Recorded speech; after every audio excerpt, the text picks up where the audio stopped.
Faut-il utiliser LinkedIn dans son écosystème web? Alors, je vais essayer de répondre à ça en sachant qu'après, c'est forcément subjectif, parce que ça correspond à ma démarche personnelle.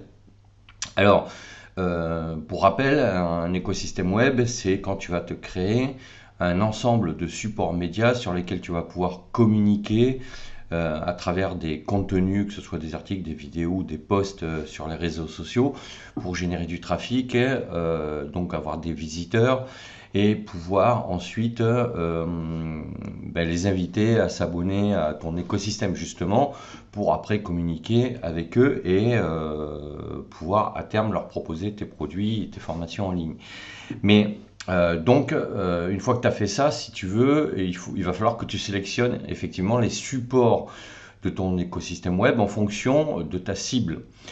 Si par exemple tu cibles plutôt les professionnels et les gens qui sont, on va dire, majoritairement en activité, alors effectivement tu as tout intérêt à avoir un compte LinkedIn en sachant que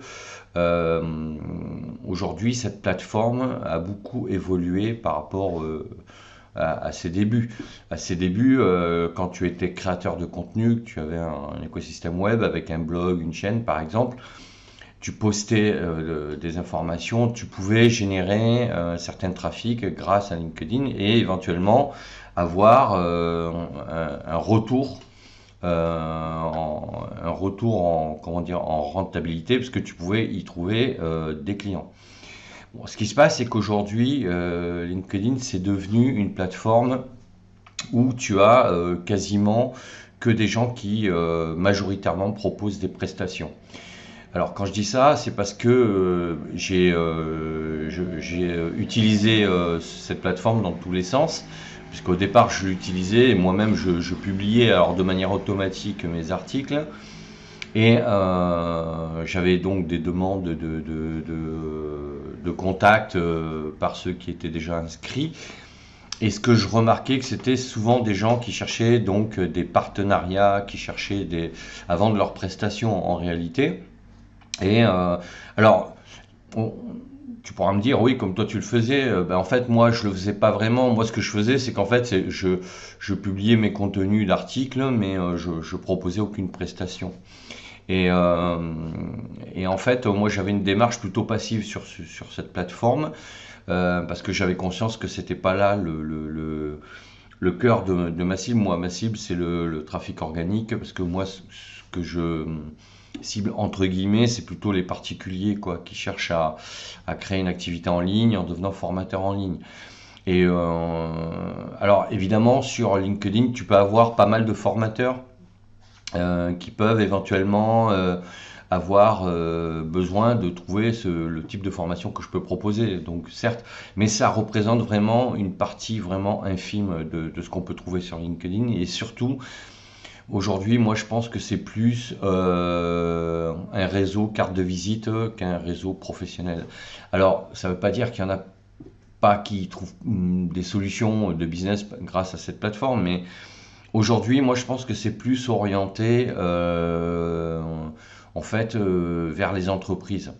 Donc, si tu veux, aujourd'hui, pour moi, c'est plus du B2B, quoi, c'est-à-dire business to business. C'est-à-dire que tu as ton activité et tu vas proposer tes prestations à des entreprises.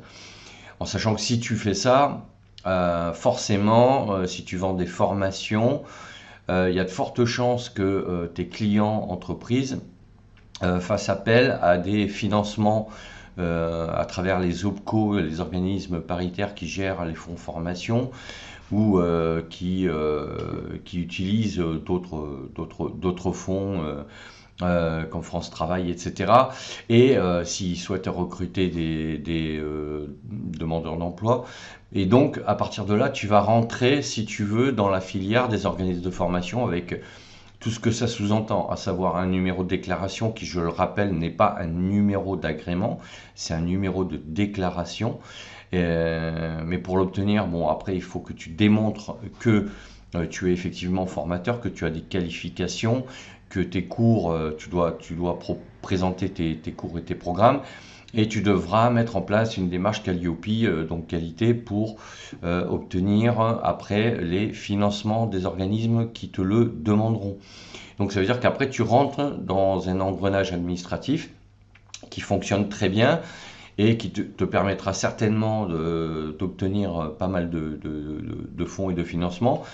Mais ça veut dire que au niveau structurel, si tu es indépendant, il va falloir que tu apprennes à maîtriser très rapidement tous ces documents et tous les circuits, tous les flux documentaires proposés par ces organismes.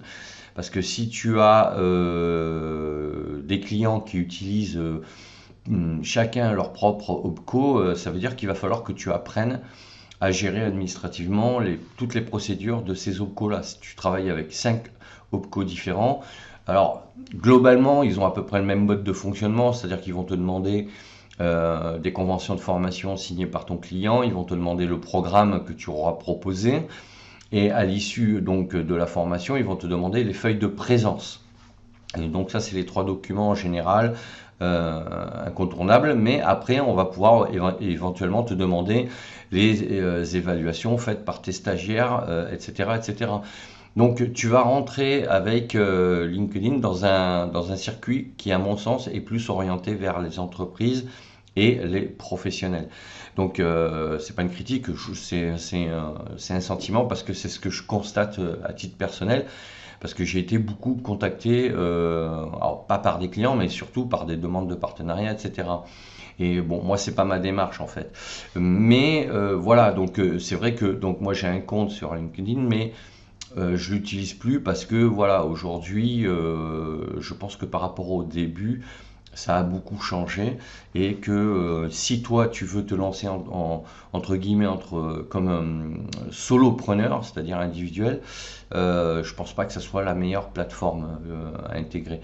Je pense qu'il faut que tu aies un compte, mais ça sera juste une carte de visite, de la visibilité pour te faire connaître et que peut-être à moyen et long terme tu pourras éventuellement avoir des retombées, mais si tu en fais une cible marketing en ayant une démarche active sur cette plateforme et que tu vises des particuliers, à mon avis, c'est pas le bon choix, quoi, parce que c'est plus orienté, à mon sens, LinkedIn, c'est plus pour moi une plateforme institutionnelle, quoi. Donc voilà, donc c'est pas négatif, mais voilà, c'est en fonction de ta cible. Si tu vises le monde de l'entreprise et les professionnels, pourquoi pas. Donc voilà ce que je voulais dire sur LinkedIn, c'est mon avis. Donc n'hésite pas à me dire en commentaire ce que tu en penses. À mettre un pouce bleu vers le haut, ça fait toujours plaisir. Abonne-toi à la chaîne, bien évidemment, et pense à la petite cloche pour être prévenu quand je sors d'autres vidéos. Et d'ici là, je te dis à bientôt pour d'autres sujets.